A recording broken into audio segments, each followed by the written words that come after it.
Parlons maintenant du deuxième don du Saint-Esprit dans la liste établie, qui est le don d'intelligence.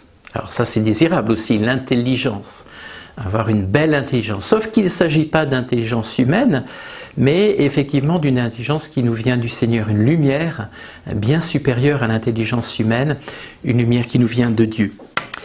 Le pape François dit que ce don suscite chez le chrétien la capacité d'aller au-delà de l'aspect extérieur de la réalité et scruter les profondeurs de la pensée de Dieu, de son projet de salut.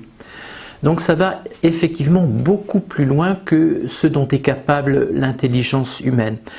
Et nous pouvons penser bien évidemment à cette citation connue de Saint Paul dans la première aux Corinthiens: ce que l'œil n'a pas vu, ce que l'oreille n'a pas entendu, ce qui n'est pas monté au cœur de l'homme, ce que Dieu a prévu pour ceux qui l'aiment, voilà ce que Dieu a révélé par l'Esprit ou dans l'Esprit.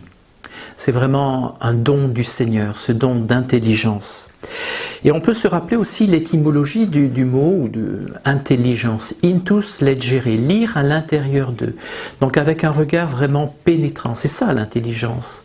Saint Paul nous demande aussi de nous renouveler dans notre intelligence pour porter un regard nouveau sur nous-mêmes, sur le monde, sur les autres, sur Dieu lui-même aussi. Alors ce don est clairement lié à la foi.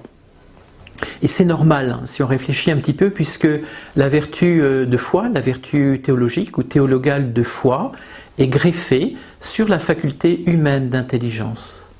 Et donc ce don d'intelligence, il est lié effectivement à la foi. Et ce don d'intelligence, pour en avoir une bonne illustration, nous pouvons relire le passage de l'évangile de Luc, la rencontre de Jésus avec les pèlerins d'Emmaüs. Cette rencontre où Jésus chemine, aborde les pèlerins d'Emmaüs et il va les laisser tout d'abord s'exprimer, il va les écouter, leur déception, leur amertume. Et à un moment, le Seigneur prendra la parole en disant « Ô cœur sans intelligence, lent à croire tout ce qu'ont dit la loi et les prophètes ». Et puis, il va leur faire une véritable catéchèse, une exégèse qui le concerne lui. Alors c'est intéressant parce qu'il dit « au cœur sans intelligence, lent à croire ». Donc on voit bien ce lien entre le don d'intelligence qu'il va leur faire, il ouvre le cœur à l'intelligence des Écritures, et puis la vertu de foi, l'adhésion de foi.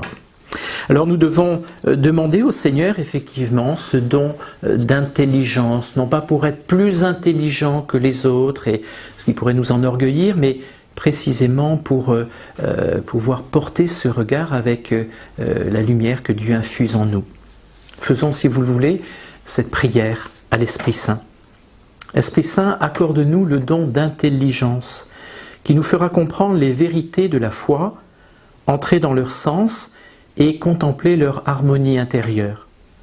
Mets en nous l'amour et l'intelligence des vérités enseignées par l'Église. Amen.